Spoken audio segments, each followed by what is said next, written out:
Hey everyone, so we're gonna go over rate of change.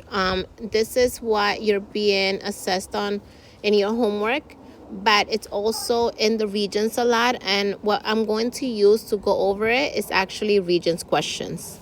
So the first thing that we need to know is that to calculate the rate of change,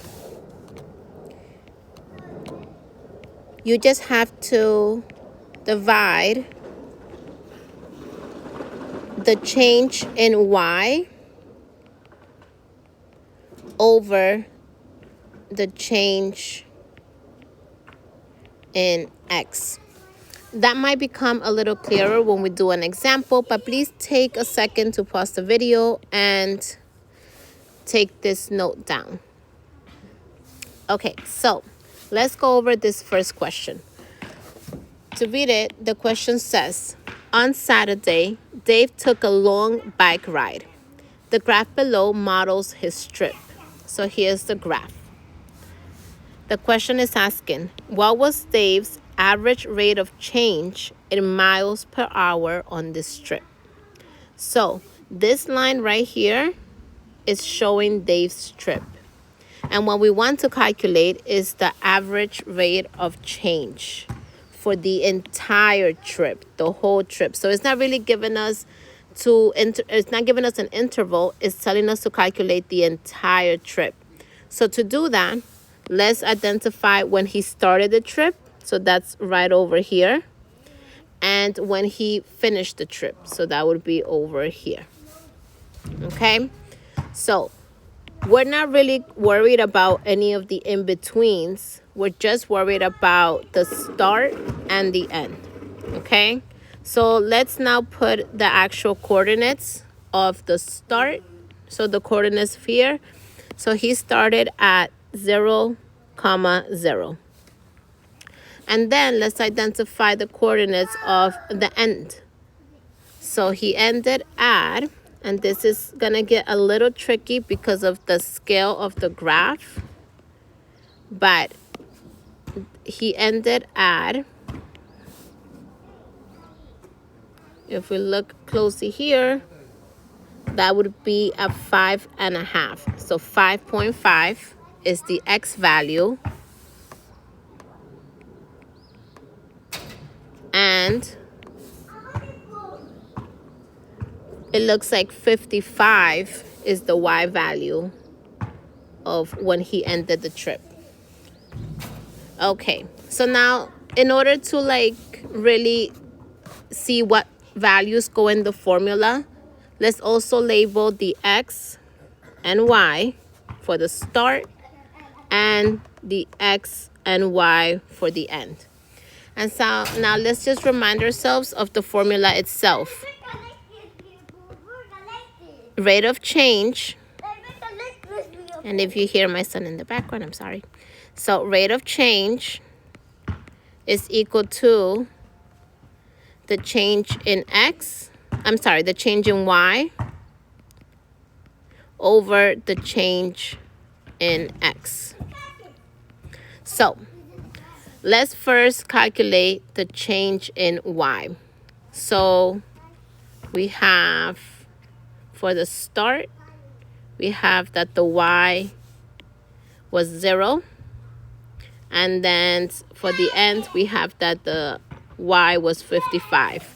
So what I'm going to actually do is I'm just going to say 55 minus 0.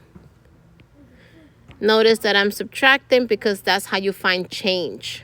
Change is also difference, right? So we will be subtracting. Over, to find the change in X, we're going to now look at our X's. And since I started with 55, I'm going to start with the X value here as well of 5.5. So we're going to say 5.5 minus,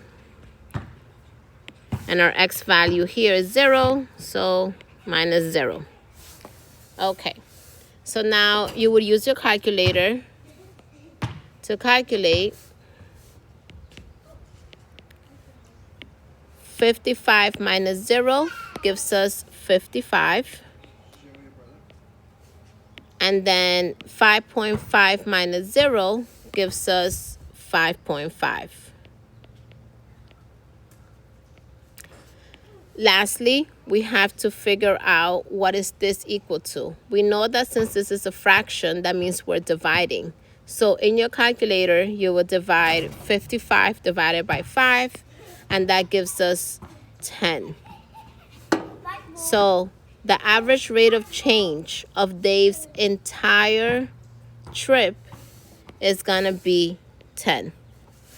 Go ahead and take a moment to pause the video, catch up with your notes, rewind if you need to, before we go into the second Regents questions that we're going to do. Again, relating to rate of change. Okay, so the second question that we are going to do relating to rate of change is this one. The question says, the function h of x is used to calculate the average height in inches of a tomato plant X weeks after it is transplanted. These data are represented in the table below. So this is a table that represents the height of a tomato plant after each week. So at 2 weeks, the height was 6. At 6 weeks, the height was 24, etc.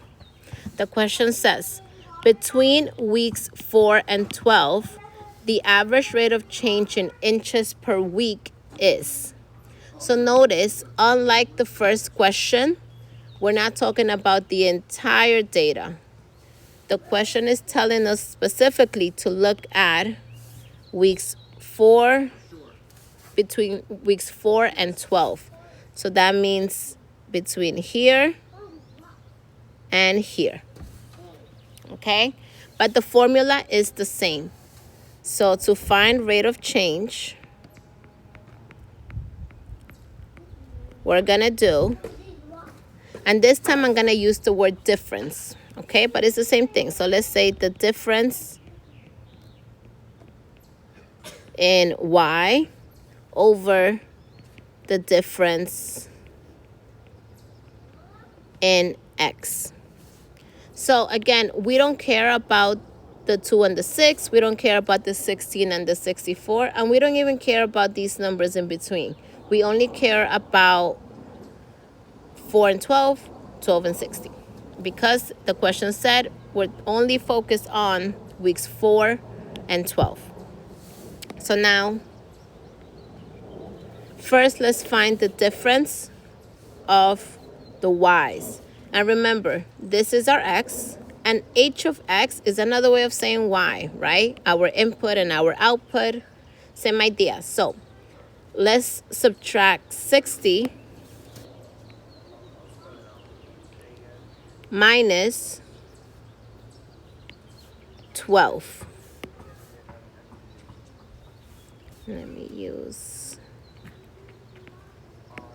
the color. Hi. And then for the change in, so that was a change in y's, and now the change in x. Let's subtract 12 minus 4. So we're gonna do 12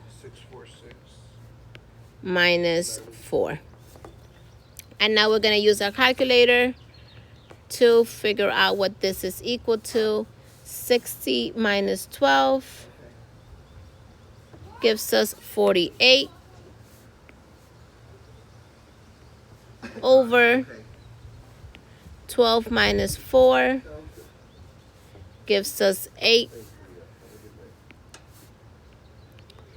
And now, just like the last time, we're going to go ahead and divide 48 divided by 8. So 48 divided by 8, and that gives us 6.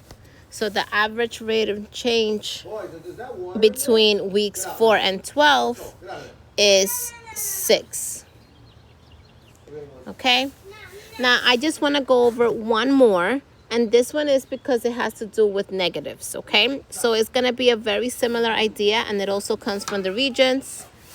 So last question, and again, you can pause the video here if you want to catch up with your notes. But last question, The table below shows radioactivity level of a substance after the given time t in seconds. What is the average rate of change in radioactivity level over the interval 1 less than or equal to t less than or equal to 3? Or all the values between 1 and 3, including 1 and 3. All right, so this is a really good question to go over because it talks about intervals, which we talked about today, and it's asking us to calculate the average rate of change. First, let's talk about the intervals. We know from today's lesson that this interval notation is telling us all the values between 1 and 3. When it comes to rate of change, what that means is we're only gonna focus on seconds 1, and that was really messy. So seconds 1 and seconds 3. That's all we're gonna focus on. That's what this interval is telling us. So let's bring back the formula of rate of change. And again, rate of change is the difference in y over the difference in x. So let's go ahead and start with this one, 2.5. So because we're looking at the difference in y, so we're looking at this column here.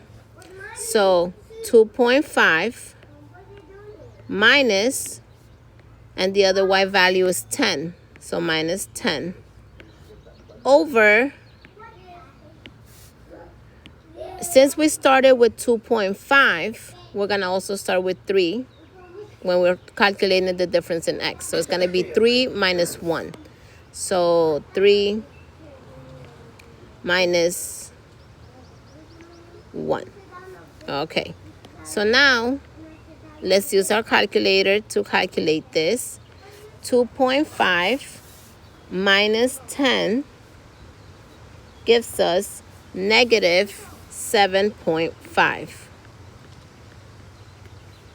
over, now 3 minus 1 gives us 2.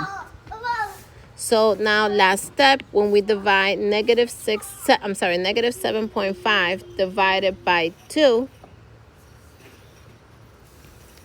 we get negative 3.75. So that would be this one. It makes sense that we get a negative answer because if you look at what's happening to the radioactivity, it's decreasing, right? So the rate of change, the way that it is changing, it is going down. So that's why it makes sense for us to have a negative answer.